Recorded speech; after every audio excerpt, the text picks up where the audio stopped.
আমাদের স্বরাষ্ট্র উপদেষ্টা একটা ভালো মানুষ কিন্তু একটা অপদার্থ লোক। আমার কাছে মনে হয়েছে অন্তর্বর্তীকালীন সরকারের পক্ষ থেকে যে ডিসাইসিভলি এগুলোকে ডিল করা দরকার ছিল, ইনস্ট্রাকশন দেওয়া দরকার ছিল, সেই ইনস্ট্রাকশনগুলো আমরা দেখতে পাই নাই। আমাদের স্বরাষ্ট্র উপদেষ্টা একটা ভালো মানুষ কিন্তু একটা অপদার্থ লোক। এই লোকটার সাথে কথা বললেই বোঝা যাবে যে গুড ফর নাথিং লোক। এই লোকটার দরকার ছিল হইলো পিছনের উঠানে বৈশা নাতি নাতনিদের সাথে চা বিস্কিট খাবে আর জীবনে কোথায় কি করছে এগুলোর গল্প বলবে। এরকম একটা অপদার্থ লোকলে আমেরিকা থেকে ধৈর্য আইনা এখানে বসাইছে। এই লোকটা দেশেই ছিল না, কোনো কিছুর সাথে সাথে পাচ্ছে নাই। এই ধরনের লোক জেনারেল কেমনে হয়েছে সেটাও আমার বুঝে আসতেছে না। তো এই ধরনের অপদার্থ লোকরে যদি কেউ আপনার স্বরাষ্ট্র উপদেষ্টা বানায়, সেই অন্তর্বর্তীকালীন সরকার কিভাবে দেশ চালাবে? অতএব সমস্যাটা শুধু পুলিশের এসপিডিসির বিষয়টা তা না।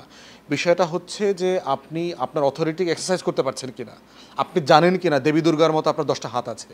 আপনি 10টা হাত নিয়ে ঘোরেন, কিন্তু আপনি প্রতিবন্ধীর মতো লুলার মতো খোঁড়ায় খোঁড়ায় হাঁটেন, কারণ আপনি জানেন না যে আপনার এতগুলো হাত আছে।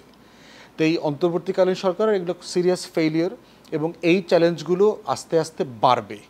এবং থার্ড জায়গা হচ্ছে বিএনপি বড় দল আকারে সে তার প্রতিদ্বন্দ্বীদেরকে পলিটিক্যালি স্পেস দেবে কিনা।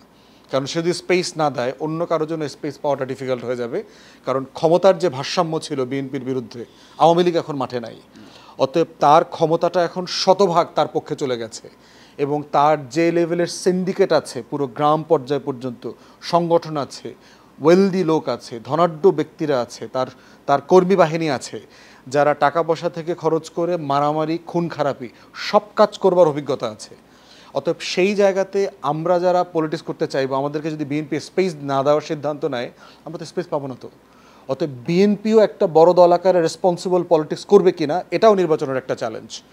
এবং এই ভয়গুলো কিন্তু আপনার যারা পিআরের দাবি করছে তাদের মধ্যে কাজ করতেছে। আপনি যদি জামাত, ইসলামী আন্দোলন বাংলাদেশ এই দলগুলোর সাথে বসেন, আপনি দেখবেন তারা সবাই বোধ করছে যে স্থানীয়ভাবে ন্যূনতম লেভেল প্লেইং ফিল্ড নাই, যেটা বড় দলের সাথে তারা একটা ফেয়ার নির্বাচন করতে পারবে।